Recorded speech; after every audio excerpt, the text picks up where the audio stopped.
Hey everybody, welcome back to Living Traditions Homestead. Well, it has been quite a week here on the homestead. If you watched our live stream earlier in the week, you may have heard us talk about just what a long day that was prior to going live on Monday night. Well, it's actually been long days for the past 3 days now because it's Right. been a very eventful few days here on the homestead. And we wanted to come to you today just to kind of tell you what's all been going on and just to kind of give you an update of the craziness. As you may remember from a video we did a couple weeks ago, we are in calving season here on the homestead. So far, we have had 7 calves born here on the homestead.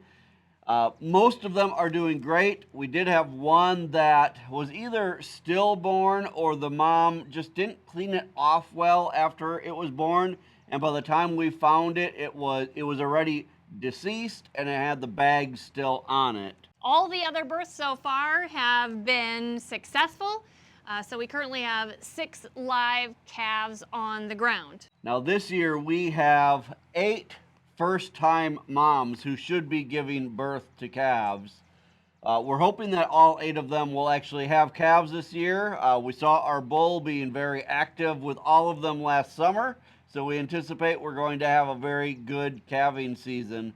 But anytime you're dealing with first-time moms, whether it's first-time people moms or first-time cow moms, having some problems is not necessarily unexpected. Just like when we brought home our first daughter, we didn't really know what the heck we were doing either. Sometimes these cows don't know what they're doing when they have their very first calf either. Now, one of the ways that we were proactive about helping our heifers out, giving birth the first time, is we got a different bull that is considered a heifer bull. And a heifer bull will create smaller calves at birth for the cows or the heifers, hopefully making it an easier time for the heifers. And so far, it has been amazing. So far, all of the heifers haven't needed any assistance in the birthing process. Right, yeah, all of the calves have been a good size, but small enough that there was no problem with the moms actually delivering the baby. But this week we have had 2 significant challenges when it comes to calves here on the homestead. And that's what's been keeping us so busy all week long. In fact, we're recording this video today is Thursday. You guys will see it on Saturday. We actually had planned on doing this video way back on Monday morning when we originally woke up. We had planned on doing a video for you guys, and it's been such a crazy week that this is the first time we've even been able to really grab a camera and sit down for a few minutes to share what's going on. Now, this story really started last weekend. Kevin and I went to Illinois actually to celebrate my dad's 80th birthday. He had a party. And we were gone that weekend. And while we did have somebody come take care of our chores and things, we didn't have anybody watching the cows, although it ended up being just fine. Right. We got back on Sunday and checked our herd to see if anybody had calved while we were gone, and there was one brand new calf who was born to a veteran mom who's had at least 3 or 4 calves prior to this. Right. She's a cow that we have nicknamed Whiteface, which honestly, all of our cows have white faces, but this one is the one we call Whiteface because her entire face is white. Right. And like Sarah said, she's a very veteran mom, so we didn't anticipate there being any problems with her having a calf. And when we saw them together on Sunday, it looked like they had bonded really well. We saw them actually walking together, and the calf was like snug to her side. They were walking away from us like they wanted some privacy. And, you know, for newborn calves and their moms, I mean, that's actually pretty normal. So we didn't think anything of it. Right. Normally, when we see that a calf has been born, we don't mess with that calf at all. For at least the first day, we try to let them bond with the mom, make sure they're drinking and getting colostrum and all the things that a calf needs when it's first born. So even though we saw the calf on Sunday night, we didn't see any problems. so we didn't check on them again until Monday morning. Now, we check our cows in calving season at least twice a day, sometimes more than that. So we went out Monday morning to count the cows and to check on the calves, and we could not find Whiteface's calf. Right. We saw Whiteface. She was actually up by the pond, but she wasn't acting very concerned about where her calf was. She wasn't looking at the direction where her calf was at. She was just acting kind of weird. Right. And so I actually joined Kevin looking for the calf all over the place. Right. When we saw Whiteface, she was just kind of staring off into space, acting like she really wasn't feeling quite right. Yeah. So we searched and searched, and we did find her calf. It was bedded down in some tall grass, which isn't abnormal for a calf. But when I went up to the calf, it was very, very tame. Like, it didn't run away, which we've had some calves like that in the past, but most of the time, when you go try to actually pet a calf, it will get up and try to run over to its mom just to kind of have some protection. But this calf let Kevin pet all over it. And honestly, Whiteface could see where we were at that time, and she didn't show any distress or any worry, which is actually very abnormal for a new mom when she sees humans by her calf. She just really was ignoring us and started actually walking even farther away. Right. So we got the calf up, and we started to walk it back over toward its mom, and it actually followed right by us as we walked it back up to its mom. And when we got up to Whiteface, she kind of walked away. She didn't want anything to do with the calf. The calf went up to her several times. It went toward her udder and tried to nurse, and she would just kind of walk away. She wasn't mean to it, but she also didn't really have any instinct to let it nurse. So we stuck around for quite a while, watching the two of them, seeing if Whiteface would let her calf suck. And we just didn't see what we were looking for. Now, as we were observing the two of them, I noticed that one of her teats and one of the quarters of her udder was very red and swollen. And she was walking slowly and was kind of bringing up her leg by that teat really slowly, like she was in a lot of pain. And I realized at that point that Whiteface had mastitis, and that is probably why she was basically trying to abandon her calf. Right. Yeah, it seems like she was so sore, her udder was so sore that there was no way she was going to take care of that calf. She most likely was producing some milk in her other quarters, but I think it was so painful when the calf tried to nurse that she just didn't want anything to do with it. So she was about to abandon her calf, and that's when we had to step in and decide, do we either leave this calf here in hopes that she will come back to it, which was probably unlikely, and in that case the calf would probably end up dying. Right. Or do we take the calf away from her and try to either bottle feed it or get our Jersey cow, Babe, to accept a second calf? Well, we did prepare a bottle, and we did bring it out to the calf, and we tried to get it to take the bottle, and it just would not take the bottle. So we decided we needed to do something pretty quickly, because at that point we actually noticed that the calf was starting to have like liquid diarrhea. Right. And for a calf, that is terrible. That is just bad, bad news. That means that dehydration is going to set in really quickly, and we absolutely needed to do something quickly. So Kevin picked up the calf. We walked it straight down to our Jersey dairy cow, Babe, and we decided we were going to try to graft this calf onto our Jersey cow and have her support two calves. Her Right. calf that is 3 months old, and this brand new calf who at that point was only 2 days old. Right. So our initial thought was maybe she'll just take it. Our old dairy cow, Hope, our original dairy cow, she would take just about any calf that wanted to nurse Right. on her. You didn't really have to do much at all to get that to happen. If you put a calf by her and it wanted to nurse, she would just let it nurse. And we'd hoped that maybe the same thing would happen with Babe, but unfortunately that just wasn't the case. She didn't really want anything to do with this new calf. so we had to come up with another plan. So what we started doing is we started putting Babe up into the milking stanchion, giving her grain to keep her busy, and we introduced the new calf to her in the milking stanchion. So she couldn't really go anywhere, but we would also be able to help this calf latch on and nurse and get some really needed nourishment and liquids to help save this baby calf's life. She actually was fantastic up there on the stanchion. I did have a kick bar on her, which I use every time I milk anyway. She didn't try to kick or get away at all, and it was actually really successful. Now, we are pretty sure that this calf got colostrum from its mom. The way they were acting originally, the first night that we saw them, we were pretty sure that she had already nursed a little bit on her mom and gotten some colostrum. So we weren't too worried about that, so we were able to just go right for milk. We actually did that Monday night. We were able to get her to nurse on Babe, and we haven't seen any diarrhea in that calf Nope. since Monday night when we originally started getting her to nurse on Babe. On Tuesday, we repeated that whole process 3 times a day Right. at 8 a.m., 2 p.m., and 8 p.m.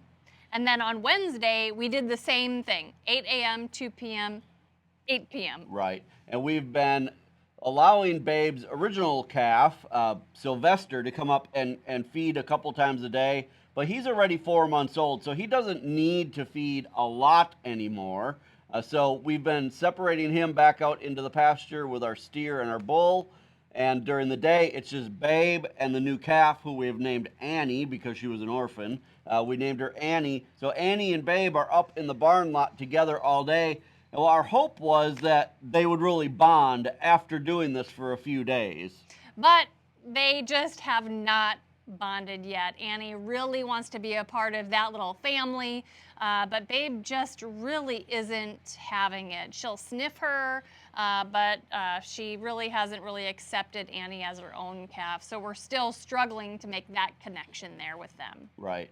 So that brings us to Wednesday. We had done this Monday night, Tuesday, and Wednesday. Well, Wednesday morning, after we did all of the feeding with Annie and Babe, we went out to check on the cows again, and we had noticed that there was another new calf out in the field. And we looked for who its mom was, and we figured out that its mom was a cow, a heifer that we call Doris. Now, Doris is a first-time mom. It looked like she had a very good birth, like she didn't have any problems actually giving birth. But kind of along the same lines, she just didn't want anything to do with the calf. She actually acted like she knew she had a calf, but she didn't understand that her calf was her calf.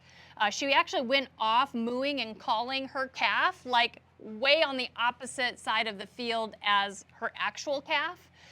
We kind of picked her calf up and was kind of following after Doris so that they could make this connection, but they never made the connection. Doris just kept calling and calling some other calf, and her calf kept going from heifer to cow of everybody who wasn't her mom trying to nurse. So they are both very, very confused. Right.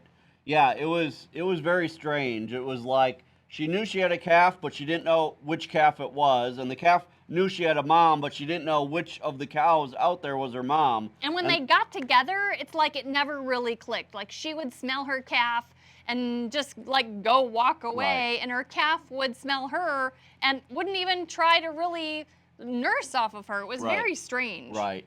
So we did some reading, and we found that it's really not uncommon for this to happen with a first-time mom. So we have taken measures to kind of rectify this situation as well. We separated them from the herd. We were Together. Together. We put them in a pen by themselves.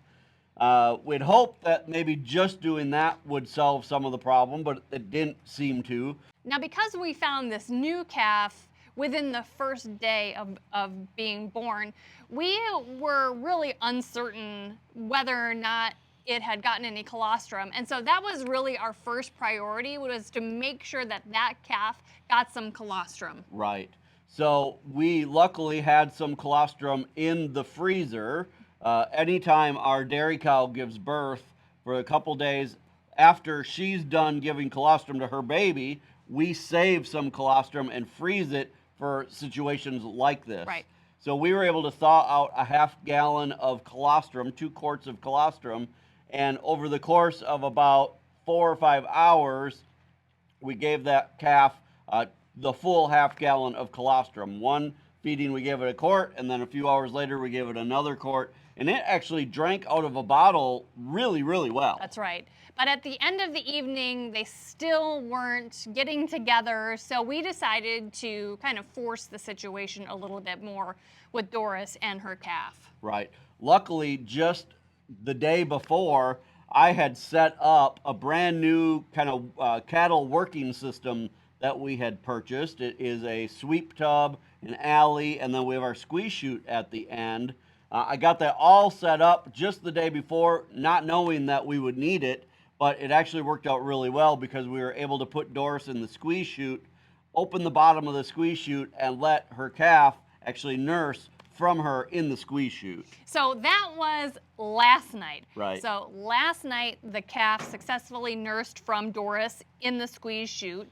This morning, we were hoping that they would have bonded overnight, but it didn't look like that happened. So this morning, we put her back in the squeeze chute, and her calf nursed her completely dry.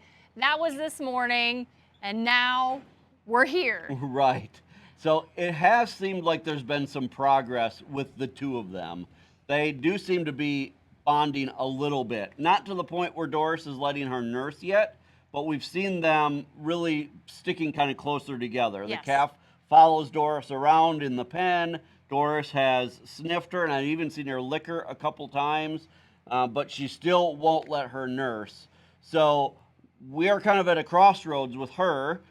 We can either try to change the calf over to being a bottle calf and just give up on Doris taking care of it, which is not something we want to do because we don't really want bottle calves.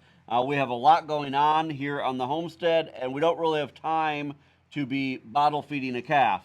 Now, we would if we had to. We would find the time, but it's definitely not something we are hoping to do. So we're kind of at that same point right now with both of the calves. The one that we have in with Babe, who's not really developing the relationship there, and the one, Doris's calf. So we've got two. We've got some decisions to make.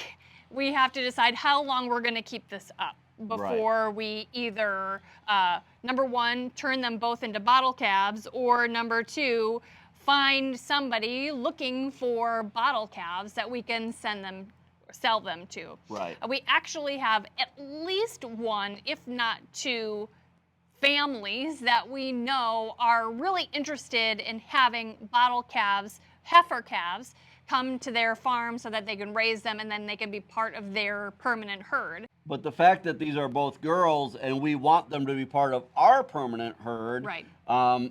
Makes it a little tougher situation because, you know, these calves, if they make it and they become good cows themselves, they could bring us lots of calves in the future as well. Right. If these were bull calves or steers, we would probably make that decision a little quicker. But because we're hoping to save these and have them be permanent members of our herd, we want to do everything that we can. Yes. So we are going to try one last thing yet today to hopefully get these moms and calves to bond.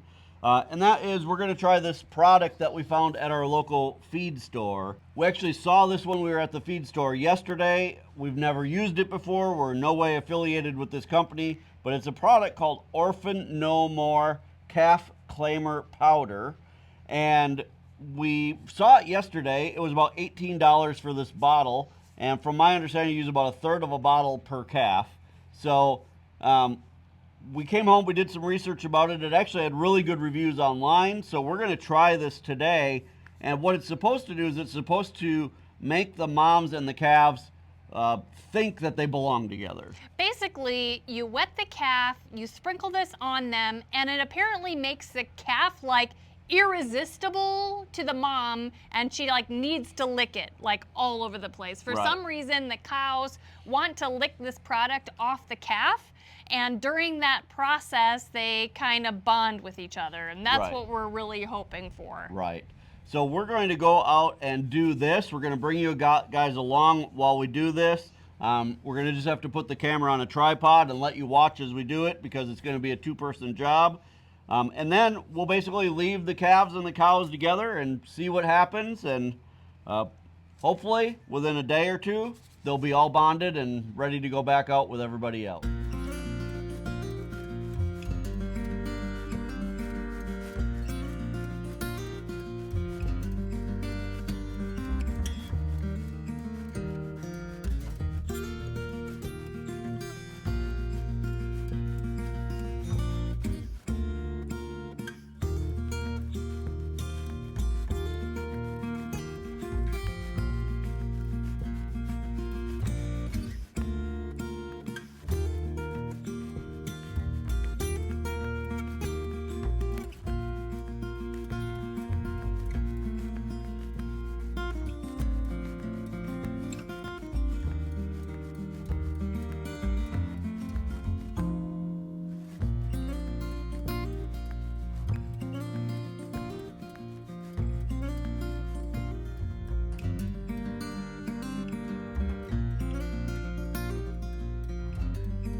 Well, we've applied the Orphan No More powder to both of the calves. We did it a little bit different than what the directions say because it's another really windy day here on the homestead. And the directions say to sprinkle it on because it's like a powder, but because it's so windy, we were afraid it was just gonna blow everywhere. So we saw other people online mixing it with water and then pouring it on, so that's what we did as well. We're really hoping that this is going to help these moms bond with these babies because we've tried all of the other things that we know to try. We've taken some of the mom's poop and rubbed it all over the babies. We've taken some of the mom's milk and rubbed it all over the babies, and neither of those things have really seemed to help. So we're hoping that this kind of powder will help move that along. Now, Babe took to that calf pretty quickly, wanting to lick it. So we're extra hopeful about that situation. Now, Doris wasn't really interested at all. She went and sniffed that calf and then walked away. So we don't know what's gonna happen. Now, Kevin and I have decided that we're gonna give all of this stuff until this weekend to work. If the calves haven't bonded with their respective mamas by this weekend, then we've got some decisions to make, and that is when we will make a decision. Right. We should know by the end of the weekend if we need to turn both of these calves into bottle babies, and if that happens, if they turn into bottle babies, will we be keeping them? Will we be selling them? We need to figure all of that out. We will probably let you guys know on our live stream on Monday what those decisions are and how all of this turns out. So join us Monday at 6 p.m. for our live stream. Hopefully by then we can also give you an update on the original mom of Annie, Whiteface, and let you know if her mastitis is getting better. We have treated her for the mastitis with a long-acting antibiotic, and we hope that that will start to kick in real soon so she starts to feel better as well. So you guys, we're so happy that you joined us today just to find out more of what's going on the homestead. It's been a lot, and it's also been exhausting. Right. Hey, don't forget that the absolute best way you can help us here on the homestead is by sharing this video with other people that you think may enjoy it. Don't forget to give it a thumbs up as well. And as always, if you're not a subscriber, we sure hope that you'll hit the subscribe button. Until next time, thank you so much for stopping by the homestead. Take care, and God bless. God bless.